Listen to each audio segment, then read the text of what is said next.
Hey, you're listening to the Level Up Creators podcast. Amanda Northcutt here, founder and CEO. We help creators and digital thought leaders like you turn your knowledge and experience into rock solid recurring revenue, and we are so glad you're here. Welcome. Today, my special guest is real estate mogul, creator, podcast host, author, and co-founder Amelia McGee. We're going to unpack Amelia's creator story today and surface some key turning points in her journey that helped her become who she is today, so that you can learn how to get where you want to go on your own creator journey faster and without all of the stinking headaches. But first, a little bit more about Amelia. She has been investing in real estate since 2019 and now already owns a portfolio of over 40 doors. Amelia is passionate about encouraging other women to begin investing in real estate and co-owns the business Wire, Women Investing in Real Estate with Grace Gudenkopf. Together through Wire, they host real estate retreats, create courses and boot camps, and have a weekly podcast. Amelia is a true Enneagram 7 with a million hobbies. In her spare time, you can find her on the pickleball court, yes, golf course, or on a brewery patio with a craft beer. And Amelia is joining us today from Des Moines, Iowa. Welcome, Amelia. Well, thank you so much. I'm so excited to be here. My goodness gracious, you have such an incredible resume, and I'm so pumped for our conversation. I just cannot even wait to get into it. But just so our listeners have a bit of context, you and I met at ConvertKit's Craft and Commerce this past June of 2024. And y'all, Amelia is both brilliant and delightful. And she also won this raffle grand prize that we put together, Level Up Creators put together with all the ConvertKit Craft and Commerce sponsors. And that included all this amazing package of goodies, including a Mighty Networks membership to start a community there, membership to Level Up Creator School, some consulting from other amazing people. I mean, this is a cool package. So it's been an absolute pleasure to get to know both you, Amelia, and your business partner, Grace, and learn about how you all are making your mark on the world by helping women build wealth through real estate investing. And I'll just bluntly say that you're pretty damn successful. And again, I'm super pumped for the combo. So can you tell us a little bit more about yourself, your background, and kind of the winding road journey you've taken to get where you are now? Yes. Well, again, thank you. I feel like that intro makes me seem way cooler than I actually am. So I appreciate that. But yeah, my journey started in 2019. I was a product of basically watching all the HGTV shows and thinking, how hard can it be? Guys do it. And so I was like, I'm going to flip a property. This is going to be fun. I'm going to do it as a side hustle. I never thought it would lead me on my journey of being an online content creator today and having a community with Grace for other women that invest in real estate. But after I did that first flip, I bought a couple rental properties and I was absolutely obsessed with owning rentals. And about a year into my journey, I was like, I'm really lonely. I don't know anyone else in my real life doing real estate who's my age, who's a woman, who's fun to be around. And so I just started sharing organically on Instagram. I started a page, a business page, Amelia Jo REI, and I was like, I'm just looking for friends. I'm not looking to monetize this. I'm not looking for anything from anyone else out of this. I'm just looking to share what I've learned, learn from others, and maybe make some friends along the way. So that's how my whole journey started. That is so cool. And I know we're going to get to this in a minute, but I just want to point out that the best businesses in the world are typically started by a founder who is solving their own problem. And so I love how you were just incidentally going and looking for community. And now that is a main business line for you and Grace. So yeah. Okay. Tell us how this went down. How did you and Grace meet? How did this happen?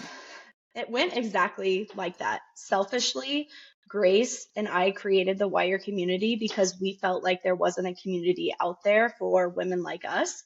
And Grace actually started it. She said on her bucket list of things she was going to do in 2021 was start a women's meetup. She didn't know what the meetup was going to be. She didn't know what it was going to be about, but in February, she's like, I'm just going to bite the bullet and I'm just going to do it now because I know that if I don't do it now, it's going to be December of 2021 and I'm finally going to be starting that thing that I have on my bucket list.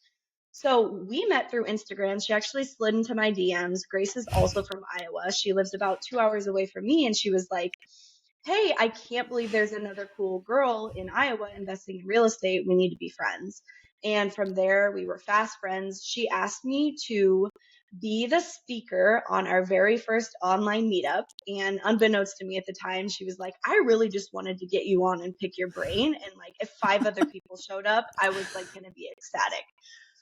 So like 35 women showed up. We both advertised it on our Instagram pages, which probably at the time we both had like less than 500 followers. Like we did not, probably even less than 300. So we just organically advertised it and 35 women showed up, which if you're in the online content creation space and you're building from ground zero, in my opinion, I think that's a great turnout. Like 35 women, wow, we Yeah. were like blown away.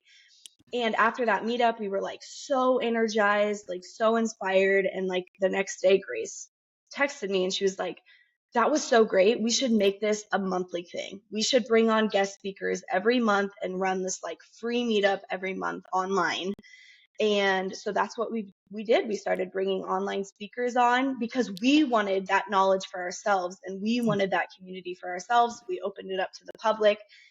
And this is getting into the weeds, but we started building our email list without even knowing what the hell an email list was good for, that it would help us in the future, that we were building know, like, and trust factor for free, like all of the things. And it was really just so we could learn and be connected with others at the same time.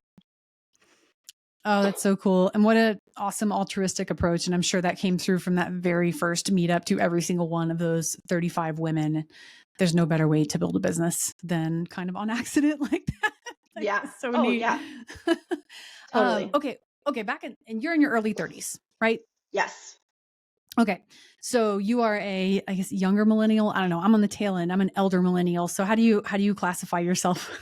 I feel like I'm like right in the middle, actually, because The I'm middle almost millennial. 33.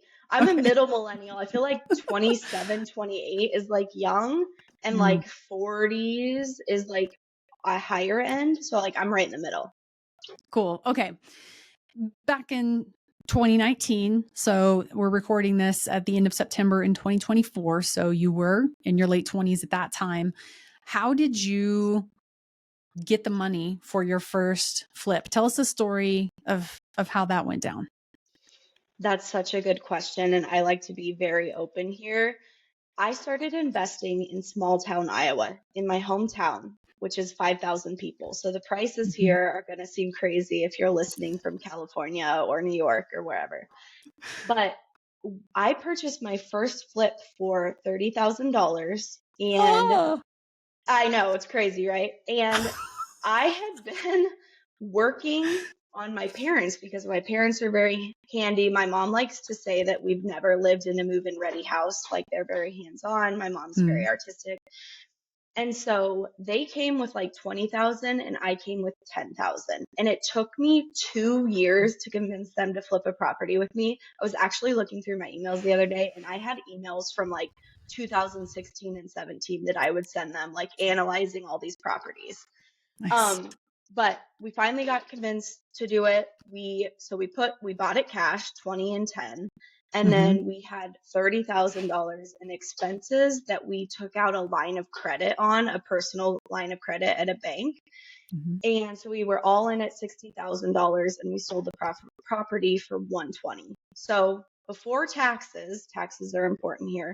We Yeah. made $60,000. I literally thought I was the richest person in the world. And my half of it was like $30,000. I was like, oh my God, if I can do one of these a year and supplement my full-time job with this, like I'm going to be rich. So that's how my very first deal went down. Amazing. Okay, that's great. I mean, that's cool that that was your partner. Your parents were your business partners, but effectively, like you found a cash partner, right? Which is Totally. that's a legit way to go about it. So, all right, you ended up with 30K. You had to pay taxes on that, income taxes on that. But then, you didn't put that into a mutual fund. You put that into your next property, right?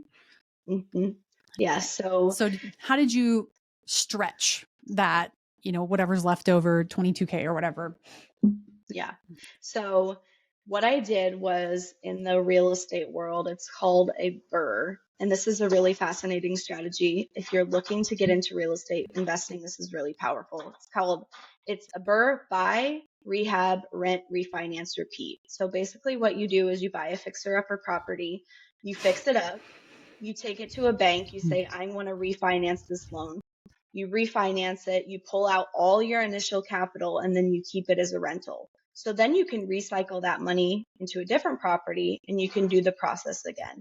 If you're not in real estate, don't worry. It took me like 1,000 times of hearing how to do that before I was able to actually do that. But during this whole journey, I was also really into personal finance. And I think real estate and personal finance, those communities tend to run together. Mm. So with my flip money, I was like, I'm going to buy a rental property so I can make monthly recurring income instead of flipping, which is a one-time lump sum, and hopefully be able to eventually replace my W-2 income with that rental income every single month. So I purchased a triplex, did the BRRRR, and then I was off to the races. Cool. And so something I want to point out, if anybody who is listening is thinking this does not apply to me because I do not invest in real estate, not true. So what Amelia is explaining here is she identified and exploited an ethical point of leverage. And that's all we're doing in our businesses, right? And to be strategic and successful, you have to identify what your unique differentiators are, and you have to exploit those in the marketplace. And again, by identifying and using your points of leverage, whatever those may be. So in this case, it's like this BRRRR methodology, which is fascinating. I've never heard that acronym or that explained exactly in that way. So how fascinating. I'm sure that's probably a content pillar for you guys in when investing in real estate, but how interesting. Yeah. Okay. Well, I was going to add, and if you're like, I'm not a real estate investor, I don't know how this applies to me too. It's like, I want to point out, I knew nothing about real estate when I got started, but I was okay with not being perfect at what I was doing when I started out. And I think that's so important in the creator world is I think a lot of us entrepreneurs are also like borderline perfectionists. So we feel like everything has to be perfect before we can take the next step forward. But you're never going to learn, you're never going to advance if you're always waiting to be perfect before you move to the next step. That's a really, really good nugget of advice. We should have saved that for the end. I've got like a killer last question for you. We'll bring that back in. That's great piece of advice. I want to talk about time management. You have a lot on your plate. I mean, you and Grace recently co-authored a book. You have a podcast. You're very active on social media. You're running a community. You have dozens of rental properties that you don't use a property management company for. You are the property manager, right? Mm-hmm. How are you doing all this? Well, I will admit I'm not the best at it. But what I try to do is time block my days. So we work on Wire Monday, Thursday, and Friday, and we work on our real estate portfolios on Tuesday and Wednesday. Because Grace also has a large portfolio of rental properties, and she does a lot of flips. She's done like 10 flips this year, which is a lot of management. So we take Tuesdays and Wednesdays. We don't talk to each other. We're working on our other business on those days. And then just time blocking our calendars. So we batch all of our podcast recording days on the same day. So those are all, we have back-to-back recordings one day. We do all of our content creation on one day because that's only one day a week that we have to get camera ready and put makeup on and look nice to do reels and take all that content. So it's a lot of just like batching. But to be honest, I think that's probably the biggest thing I struggle with in my entrepreneurial journey is just setting up my day for success. Because when you quit a full-time job and you have a routine and then it's just like a free-for-all, and for someone like me that's very like disorganized, I would say that can be really challenging and really hard. You are, to use a Gen Z term, you are not giving disorganization. Did I get that right? Yeah. I have a 13-year-old, so we try and insert as much ridiculous language as humanly possible into everything. I think that's the first time I brought it here, but feels fine. Do you guys talk in that gibberish language? What is that gibberish language that they do these days? Oh man, there's so many words. Riz, is like charisma. Skibbity means bad. Sus, suspicious. But it goes so much deeper and wider than that, Amelia. I mean, it is unbelievable. So I rely on Instagram Reels to explain to me WTF these words mean. But it is funny to mess with my kid on that front. And he is our podcast editor. So hi, Kyle, you're going to listen to that and hear that. Oh my gosh. Maybe I'll have him on for an episode just to explain for elder millennial parents what's going on. His eyes are rolling. I can feel it. Okay. So yeah, you're not giving disorganization at all. You sound very organized, but I mean, ultimately that comes down to you have put systems in place, right? Yes. Okay. And I'm really, really big on system, process, standard operating procedures, finding efficiencies, using your brain power for things that only you can do, right? You should be spending 80% of your time as a business owner doing things that only you can do. And otherwise, I believe you should be outsourcing or automating, delegating in some way. So speaking of that, I know you all have made a big hire recently, and I'm not sure who else is on your team, but how are you guys thinking about how you hire, delegate, and automate? Such a good question and such a good point. We have definitely made a mindset shift over the past year that we've maxed out what Grace and myself can do. We have to hire it out. So we just hired Taylor. She started full time with Wire in July to be our head of marketing and launches, although she does so much more than that for us. She was with us part time for an entire year. So we got to know her working style. We decided to hire her on full time. We also have someone that works 10 hours a week doing our sponsorships and affiliates. And then we also have a VA. Plus, we outsource contractor work for our Facebook ads and our podcast editing because Mhm. we're not experts in that field, nor do we want to be, nor do we have the time to be. And it's honestly more, our hourly rate is worth paying someone else to just do those tasks for us so we Yeah. can focus on our zone of genius. Yes, that's exactly what I was about to say. So, like, you've identified your zone of genius and said, I am not doing anything else. And that is another point of leverage in your business. That's going to be, I think, a theme for our conversation today. But that's brilliant. That's a great and simple framework. So thank you for sharing that.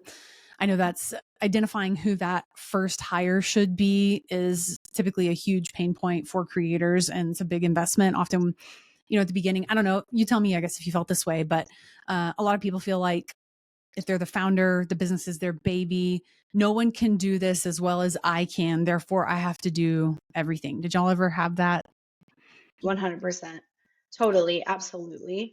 And I will actually share another fun fact, which I think might be a unique situation. And I'm not necessarily saying that you should do this, but we actually pay Taylor more than we pay ourselves. And we're okay with that right now because Mm-hmm.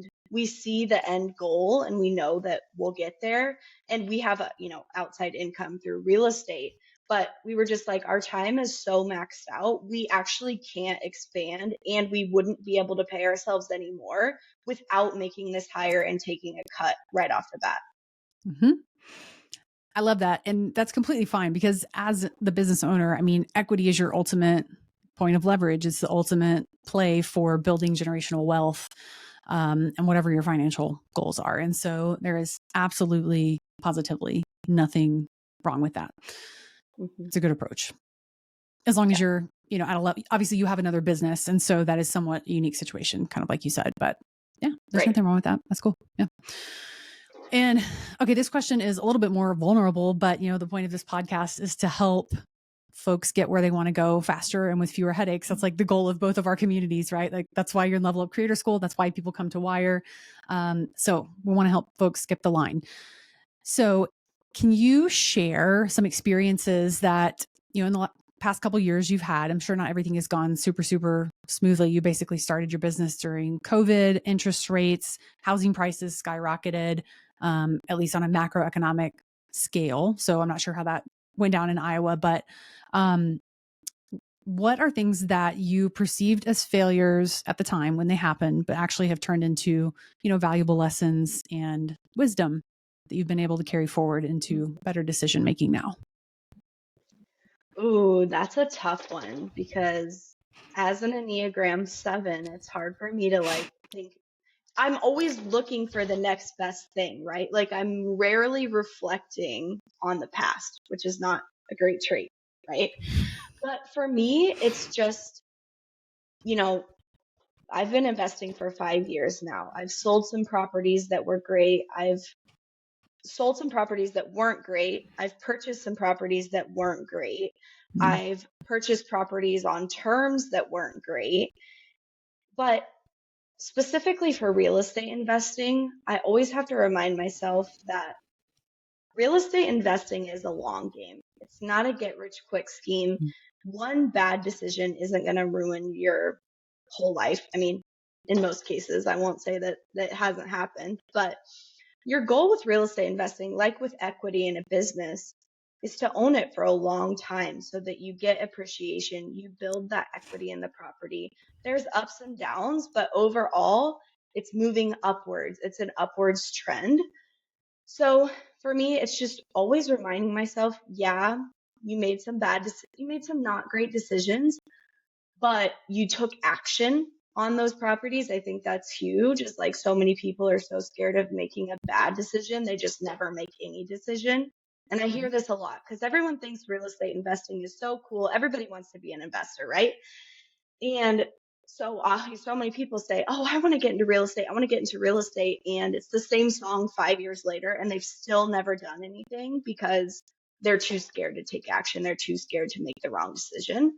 So, yeah, for me, it's just remembering and keeping the end goal in sight that this is not a 3 year, 5 year strategy. This is a 20, 30 year strategy so that when I'm 55, I can be completely retired, completely hands off, do whatever I want, have generational wealth for my future children, etc. Mhm.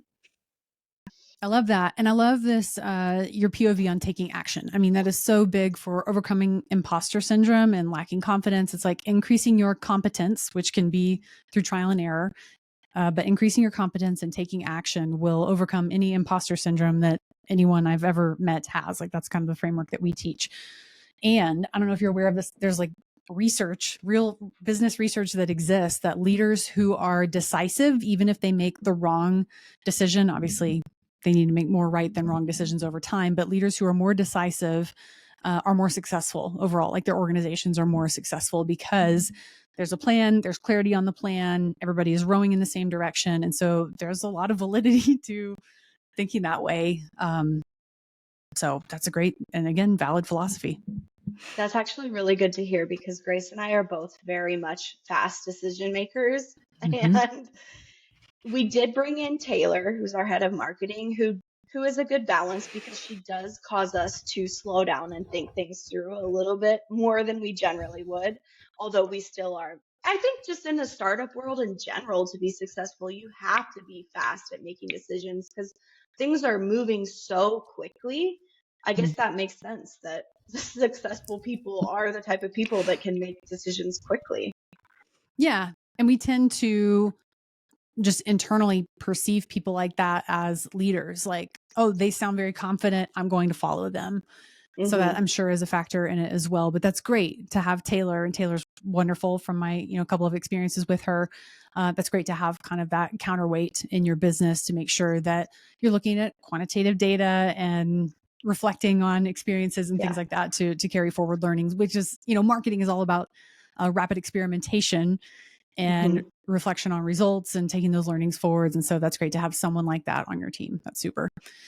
And speaking of Grace, tell me how your roles have evolved. I mean, this is someone that went from stranger to business partner, pretty damn quickly. And now you guys are building what is going to end up being quite a large business in the wire community. So how are you guys divvying that up? We don't have that all perfect at this point, but we do have some sort of a designation. I would be what I would consider the CFO of the company. So I very much handle all the financials, the Mm-hmm. reporting, that whole aspect of things.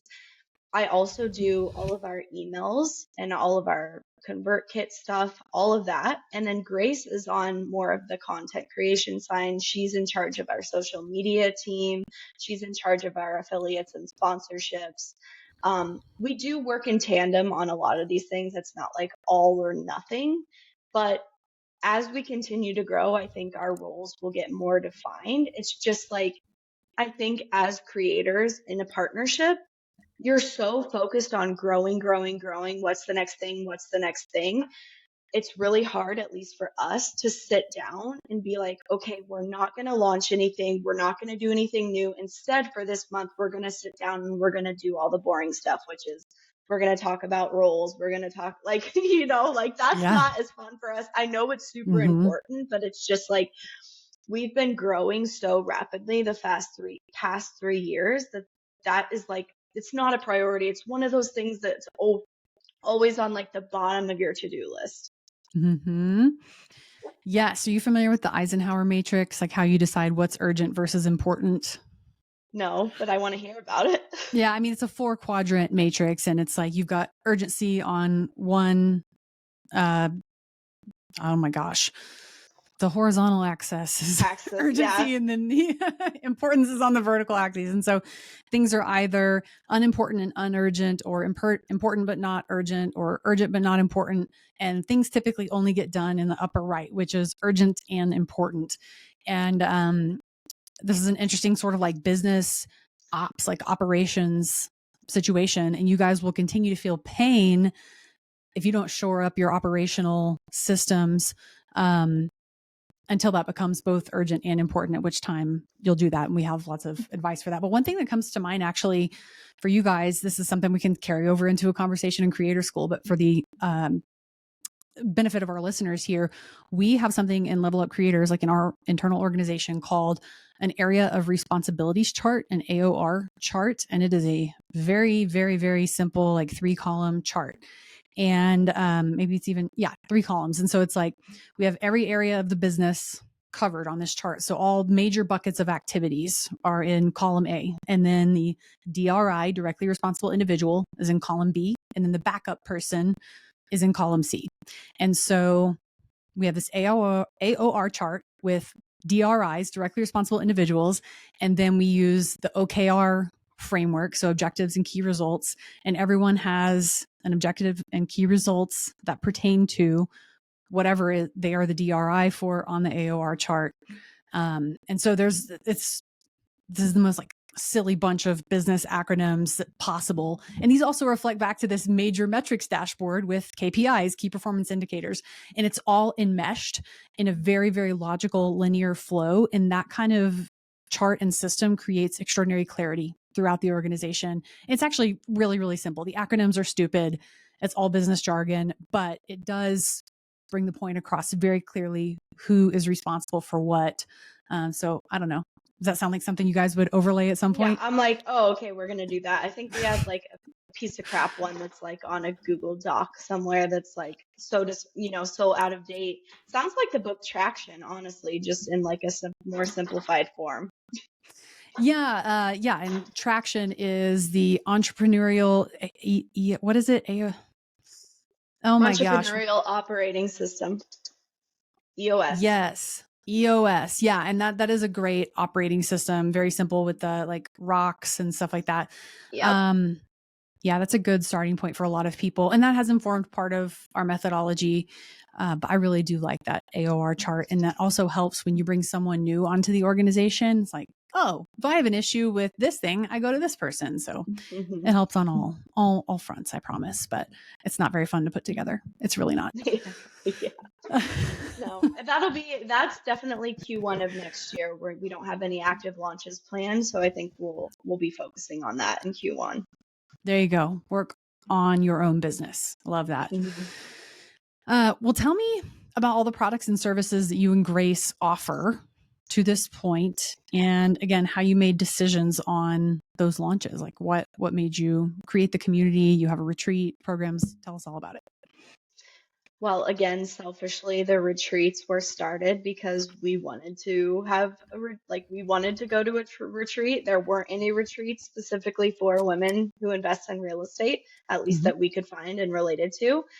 And so I actually was like, hey, Grace, we should have a retreat. This was a year after we started Wire. And she's like, I'm not sure. I don't really think we're ready for it. And I said, oh, okay, well, I already sent the email out about it. So I think we're just doing a retreat now. And she's like, okay, I guess we're doing a retreat. And it was super fun. It was like so basic. We sold tickets basically at cost. Like, again, we were just like getting it done versus having it be perfect. And we had 17 women attend. It was in the Smoky Mountains. It was absolutely amazing. People were, they had so much fun, and we've since hosted 8 others. But again, it was just a selfish need for, we need women investors in our community. We need to host these retreats because nobody else is doing it. Now there's all sorts of people doing it, but ours are still the best. Um, and then for a podcast, I think it was just like something that it was one of those itches that we had talked about for like 2 years. This was something we didn't take action on quickly. We were like, we should have a podcast. We should start a podcast. It'd be so great. We could share so much information. It took us 2 years to actually do it. And that really is just selfish because it's for Grace and I to just chit chat and share our experiences. That is another selfish thing. But we also have created a couple of courses for real estate investors. We have some live boot camps, and we are launching a paid community in November, which is, we're so thankful that we won the giveaway for the Level Up like Creator School and just that whole package. The Mighty Networks, we're using Mighty. We got a whole free year of that. It was like divine timing with this scheduled launch in November of this paid community. So we're just so thankful. We've learned so much from your school, and we're going to just continue to learn over the next year to make our community the best community possible for female investors. And it is, and it will continue to be. That's so great. And yeah, that is pretty serendipitous, amazing timing on all fronts. And Totally. yeah, I mean, we've just made the switch over to Mighty Networks. Like, we're launching a custom app in October. Super, super, super pumped about that. And I love the direction you're headed with your paid community. I mean, you are offering a tremendous amount of value. You guys have a large Facebook community. So bringing that over to a place where you have a very, a linear path to success. It is a very upscale kind of experience, and everything's in one place and well organized. It's just a different level of conversation and discourse inside of a paid community over and above what happens in a Facebook group, typically, in our experience. Absolutely. So I am very excited for the community that y'all are building and the direction you're taking your organization. And I love that live events play a really central role. I think that connection piece, people taking what's online, offline, is going to only continue to trend upward. We're so hungry for that connection, people who are like-minded, and y'all putting together these extremely entrepreneurial group of women is so cool. And I love how you're taking the tact of, you have these problems, and instead of being like, well, why isn't someone else solving this? Like, ugh, that's so annoying. Or, why should I be the one to solve that? And you're approaching it with a, well, why not me? Yeah, I can do this. I'm stepping up to the plate and do that. And that will continue to serve you throughout your career, which, I mean, is only, you're going to achieve compounding rates of success at the rate you're going. I can see the future ahead, and it's looking bright for Amelia and Grace. Thank you. And all that follow your methodology as well. Actually, I don't know if you know this. I think this is kind of interesting, though. We did have a paid community 3 years ago, 2.5 years ago, that failed, which I think is a fascinating. It failed because we shut it down. We stalled out at the 100-member mark. It was a super low cost. It was like $17 a month. It wasn't the right fit at the time. And I think that's okay too, to close something down, or, say, hey, this isn't really what we want it to be. Like, we're okay failing in public. And now 2.5 years later, we're coming back, and it's going to be 10 times what it was before. And that's okay. Yes, it's all about market positioning and value-based pricing. And for the high ticket, I mean, getting into real estate is not a super inexpensive endeavor. I guess depending on where you live. I'm sitting here thinking about, there's a house in our neighborhood that has not been updated at all and is for sale for $978,000. Oh my gosh. Like, no, it's a little different here in the Fort Collins, Colorado foothills area. But you also get to live in Colorado, so I mean, yes, there's a reason for it. Man, we love our neighborhood. My goodness gracious. I have no idea where I was going with that, but yeah, Positioning, yes, not cheap to get into real estate, depending again where you live, but your offer should match that. You guys are best in class. You're going to continue to be best in class. You're pushing the envelope.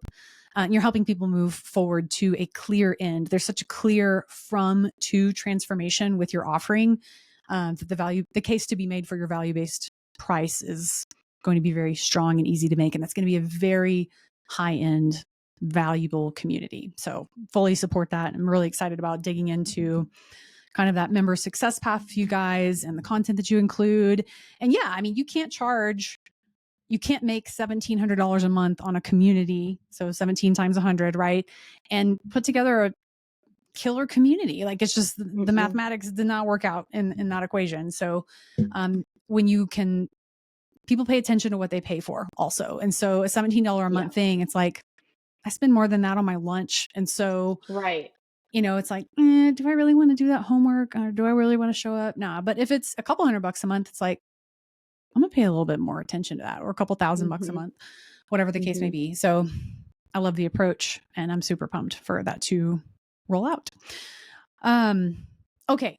I know you already have given a lot of good advice. We're going to summarize it here. So what are your top 3 pieces of advice for creator entrepreneurs who are maybe just a few steps behind you on their journey? Yeah. The number one is coming at whatever space you're in or whatever you're offering from a point of sharing your knowledge for free. And I see this a lot in the real estate investing space. Is there so many people that start an Instagram page, let's say, and immediately start selling their coaching or immediately start selling something. And I feel like people can see through that, and you're not going to be as successful. And these are very generalized, right? It can work for some people, but really coming from a point of giving value for free at first to build that know, like, and trust factor. I think Grace and I had 700 people on our email list before we even realized, like, oh, we have an email list. Like, it was just crazy because it was all free, I think the second thing is getting something out there is better than perfection. And we talked about this earlier, but I'm such a firm believer of it. I talk to so many women in the real estate space specifically who are mortified of sharing something on Instagram or social media that isn't 100% polished and isn't 100% perfect because they think people will judge them for it. But the truth is, no one cares. No one cares about that post even 1% as much as you do.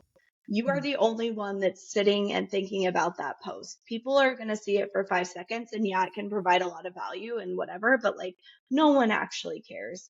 So just post it. It doesn't have to be perfect. If you keep putting things off, you're never ever going to actually take action and do things. And then the third thing that I would say, okay, this is totally off.